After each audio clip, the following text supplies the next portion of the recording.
Salut, bienvenue à cet autre numéro de AMDC Lab Minutes of Learning. Nous continuons toujours avec notre série, le guide du débutant pour démarrer le processus de recherche. Aujourd'hui, nous voulons parler d'un sujet très important. Mais déjà, pour ceux qui nous prennent maintenant, sachez que nous avons fait d'autres vidéos. La première, c'était comment identifier vos intérêts de recherche, qui est une vidéo très importante à voir. Pour ceux qui n'ont pas encore vu, prenez le soin de marquer une pause là pour aller voir cette vidéo avant de continuer. Et ceux qui ne sont pas encore abonnés à notre chaîne YouTube, voilà, prenez un instant pour le faire. Voilà, et activez la cloche de notification afin de ne rien manquer de nos contenus à venir. Donc, nous avons vu comment identifier vos intérêts de recherche. Ensuite, nous avons parlé de comment identifier vos sujets de recherche. C'est vrai que vous connaissez vos intérêts, mais comment est-ce que vous arrivez à trouver votre sujet de recherche qui fait partie, qui est dans le grand ensemble de vos intérêts, n'est-ce pas? Nous avons parlé de ça. Ensuite, après que votre sujet d'intérêt a été trouvé, votre sujet de recherche, n'est-ce pas? Comment identifier un problème de recherche? Nous avons abordé. Voilà, nous avons dit que un problème de recherche est une question que le chercheur présente et justifie dans une étude de recherche.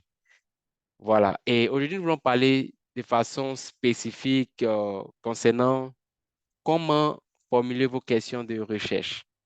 Voilà. Et après ça, nous aurons deux autres vidéos où nous allons parler de comment créer un plan de recherche et comment rédiger une proposition de recherche. Voilà. Donc, sans plus tarder, nous allons parler de comment formuler vos questions de recherche. Voilà. Donc, déjà, on peut se poser la question, c'est quoi la question de recherche? Il faut savoir que la question de recherche, c'est, voilà, si on peut le dire ainsi, c'est l'élément central, n'est-ce pas, de tout contenu scientifique qui expose des recherches ou expérimentations. Voilà, donc c'est une problématique spécifique du domaine spécifique qui, voilà, qui possède un rôle et une place bien définie. Donc, c'est vrai qu'on a la problématique, mais quelles sont les questions, voilà, qui découlent de ces problématiques auxquelles on veut répondre de façon spécifique? Donc, c'est ça, là, une question de recherche. Voilà, donc,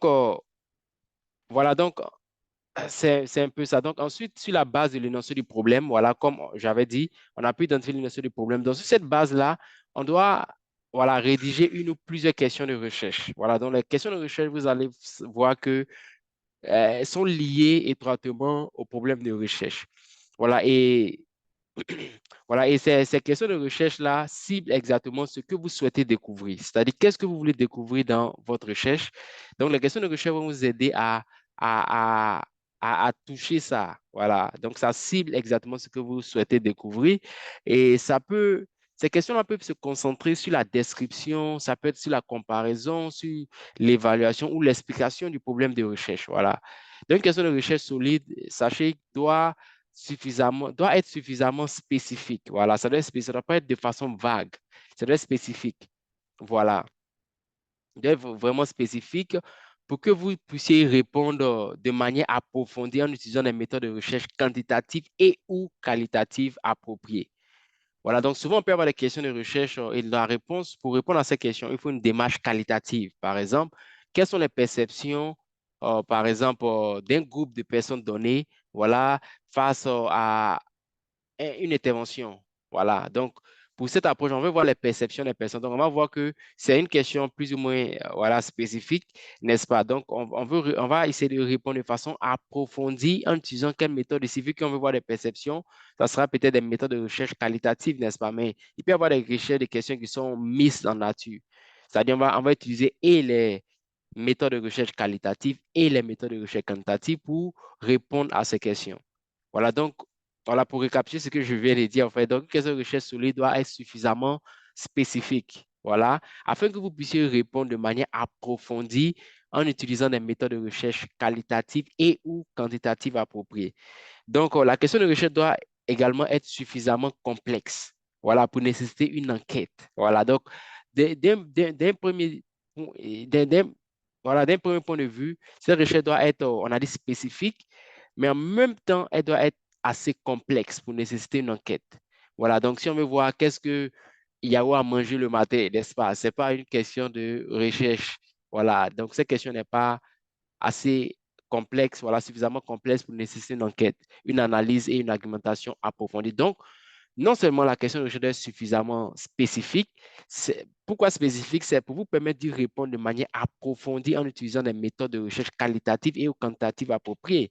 En même temps, les questions de recherche doivent être suffisamment complexes.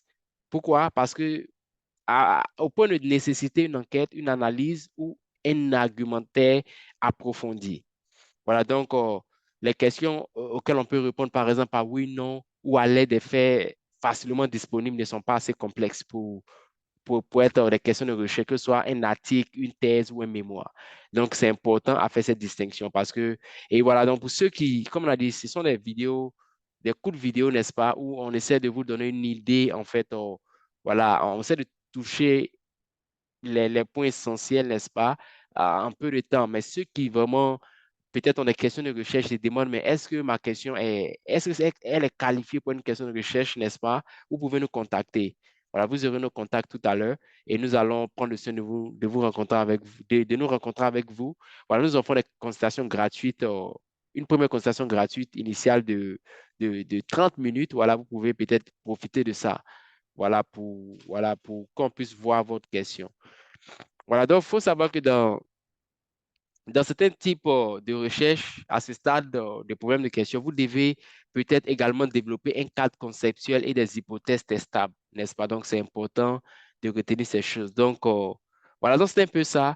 Voilà comment formuler vos questions de recherche. Donc, comme je disais tantôt, pour ceux qui aimeraient nous contacter, vous pouvez le faire via email à consulting@rmdclab.org ou nous sommes disponibles via WhatsApp au plus 225 07 67 25 23 15. Voilà, MDC Lab, notre mission est simple. Voilà, c'est de transformer des vies au travers de la recherche de pointe. Et comment nous arrivons à le faire? C'est en nous-mêmes produisant la recherche de qualité, n'est-ce pas? Et c'est aussi en outillant des doctorants, des étudiants master, des chercheurs, des professeurs, voilà, aux outils, voilà, de recherche appropriés, n'est-ce pas, afin qu'eux aussi puissent produire des recherches de qualité, car c'est ainsi que voilà, nous pouvons répondre à des problématiques importantes pour notre nation.